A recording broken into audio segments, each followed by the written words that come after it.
Yeah, man, I love drinking. Can we all agree it's crazy that mocktails cost the same amount as regular cocktail? Right? That's crazy. Because we all know one of the best parts of drinking a boozy, expensive cocktail is when you get the bill, you're drunk. You're like, $100. I'll deal with this in the morning. You get that same bill for a mocktail. You're like, I spent $100 on juice? Spend that on whiskey, but not Welch's. But I also get why bars have to charge that much. It's because you only drink one. No one's binge drinking mocktails. Right? Like, if I see someone have 10 cocktails, I'm like, you might be an alcoholic. I see you have 10 mocktails, I'm like, you're diabetic. If not now, you're about to be. I was at a bar the other night. I had to use the bathroom. So I walked over. I knocked on the door. And this woman from the toilet goes, I'm in here. I just got here. I'm taking a shit. And I was like, you had me at I'm in here. She replied like I was going to have follow-up questions. Like if she only said I'm in here, I'd be like, okay, but why? And I'll admit, I was impressed she could say anything at all. Anytime I'm on the toilet and someone knocks, I can't even form words. I just make it sound like I hit a speed bump. I'm like, oh, they get it. They know I'm taking it slow. And if you guys are wondering, I know I look like Ted Lasso. I know. If you don't have Apple TV, I look like a gay firefighter. I'm in a relationship. Me and my girlfriend, we had the celebrity hall pass conversation where each gets to pick one celebrity you'd be allowed to sleep with. But it felt personal because the pick was Jason Sudeikis, the guy who plays Ted Lasso. And I was like, you don't get to sleep with a richer, more famous me. Okay? If we're picking older versions of each other, I'm choosing your mom. Yeah, I don't think she's going to like that very much. I don't. All right, then she asked me who I pick. I said Scarlett Johansson. And my girlfriend's like, I don't like the idea of that. I was like, if it helps, neither does Scarlett Johansson. I think we're going to be fine. I have ADHD. One time I hooked up with a girl who told me that every single guy she's ever slept with has had ADHD. That made me feel used. It's like, I thought you wanted my dick, not my learning disability. But it was also hard to believe. I was like, you're telling me every single guy's been diagnosed beforehand as having it? And she told me there's one guy who wasn't. But after they hooked up, she told him to get tested for it, and she was right. That's the best way to get that information. Finding out you have a learning disability during sex. Imagine you're going down on a girl, using your tongue to spell out the alphabet, and she's like, stop. You're dyslexic. Nothing comes after Z-Suite. Yes, I am a cunnilinguist. Yes, I am.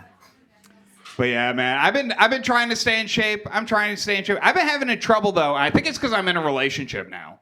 Right? We all know the best way to lose weight going through a breakup. That's why whenever I talk to my friends about dieting, they're like, should I try keto? I'm like, no, you should try losing Katie. Kick it up a notch. Right, but you also can't break up with your girlfriend to lose weight. That would be crazy. You sit her down, it's like, it's not you, it's BMI. Hey, I'm not ready to be a dad bod yet. I'm not. At the beginning of the pandemic, I went through a breakup, and the way that I coped with it is I started working out all the time. I became obsessed with dieting, going to the gym. I had a six-pack for a while. I always thought if I got into great shape like that, I would be humble, but then I got abs and went right to my head. The first thing I did was I took a shirtless selfie and I posted it to my Instagram stories because I was like, the ladies need to know. And here's the thing. I got a bunch of DMs back, but they were all from straight guys. And every single one was, bro, you're about to get so much pussy. I was like, nah, I'm too busy with all this dick. I can't handle it.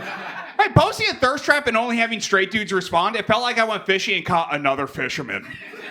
Just crawling in the boat like, love the gear, let's get some tail. Let's do it. And do we have dog owners here? Make some noise, dog owners. Nice, awesome. What kind of dog do you have? I have a pitbull and a Boston Terrier. Oh, hell yeah. Okay, rocking multiple breeds. Love it, love it. Here's the thing. I think it's crazy that we have a dog called the Chocolate Lab. Right? Because we named a dog after something that can kill it. Right? Also, if you didn't know, chocolate is poison for dogs. Right? If you're just learning that now, you've probably killed a dog. Right? Because if I didn't know that, chocolate's the first thing I would give a puppy. I'd be like, you're sweet, it's sweet, let's make this happen. You know, let's do it. I love rescue animals. And it's not for any moral reason, I just think they're more interesting. Right? Because every rescue animal has a dark past. And all you can do is guess what happened based on how they react to random things. Right? Like my dog, she starts shaking anytime she sees a Christmas tree. I'm like, I guess she's Jewish? Right? Also, she sleeps with her eyes open. I don't know if you've ever made eye contact with another animal as they're snoring. It's so uncomfortable. Right? Because the sound doesn't match up with the action. It's like if someone scored a touchdown in football and they're like, aw, you're like, wrong sound. Okay, not what you're supposed to be doing right now. Right? And that's why rescue animals, they're just weird. They do a lot of weird stuff. That's why anyone who has a rescue animal tells you about it immediately. They're not braggy. It's a warning. They're like, this is my dog. He's a rescue. I don't know why he does that. Don't blame me. But I love the phrase rescue as a way to let people know they have past trauma they're still dealing with. I wish we could use that for humans. Because I have a lot of friends in therapy. It would make introducing them people so much easier. If I could be like, this is my friend Anne. She's a rescue. She's friendly, but if you're a DJ, she will bite. And when I was in college, me and my roommates, we tried rescuing a cat. We just moved into a new house. That night, we're on the front porch, we're drinking. This cat walks up, and we looked at its collar. It said the name of an animal shelter 10 miles away. So we're like, oh, he must have escaped. We'll bring him inside, keep him safe, call the shelter in the morning. So we bring him in, and within minutes, he catches and kills a mouse. And we're like, change the plans. We're adopting this cat. And this was when Osama bin Laden was killed, so we're like, his new name, SEAL Team 6. He's a killer. That was time for bed, so I bring him into my room. And I had a window that faced the street, and all night the cat was at the window scratching and moaning. I was like, oh, he doesn't know that he's safe. So I was like, shh, this is your new home now. This is your new home. In the morning, I called the shelter, and they told me the cat hadn't escaped. He actually lived in the house directly across the street from us.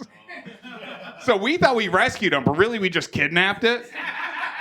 So from this cat's perspective, he went out for a nighttime walk. A bunch of drunk guys grabbed him, brought him in a house, gave him a new name, then put him in a room where he could see his real home. And then I walked up, it was like, shh, this is your new home now. If you're wondering, I am adapting that story into a movie. It's called Homeward Bound and Gagged. And, Again. but yeah, and I don't know, out of curiosity, do we have any queer people here tonight? Make some noise. Queer people? No? Everyone's still in the closet? That's cool. No, do we think sexuality is a spectrum? How do we feel? Yay, nay, gay? What do we think?